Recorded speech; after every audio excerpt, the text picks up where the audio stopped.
Конфедерацијата на слободните синдикати денеска одржа мирен протест во Прилеп, повторувајќи ги нивните барања за зголемување на платите во јавниот сектор, усогласено со минималната плата и исплата на К15. КСС побара и работа без притисок и мобинг, почитување на законите и колективните договори. Најмногу се противат на најавениот трансфер на вработени од јавниот во приватниот сектор, а исто така бараат и стопирање на масовните партиски вработувања.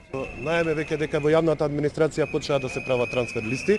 Ние како синдикати не сме информирани за правењето на тие трансфер листи, тоа се прави заткулисно. Жестоко ќе се спротивставиме на тоа, затоа што треба прво да се донесат одредени законски решенија, треба да сопре со вработувањето во јавната администрација на партиски кадри.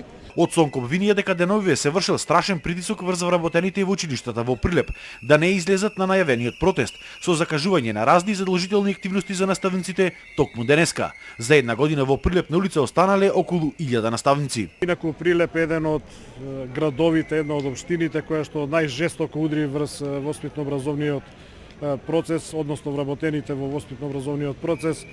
Знаеме дека над 1000 наставници кои што исполнуваа услови за трансформација, не им беше продолжен договорот за работа. Знаеме дека над 1000 семејства останаа практично без екзистенција за преживување. Не може еден доктор да зема 2500 евра плата, 10 пати да е повреден од мене кој што сум го створил јас тој доктор, ни тој судија, ни тој обвинител. Протестира и вработените во културата, кои побараа колективни договори. Културата 20 години нема потпишано колективен договор. Нашата институција, бивша Народниот театар Војдан Чернодрински, 14 години не постои како институција.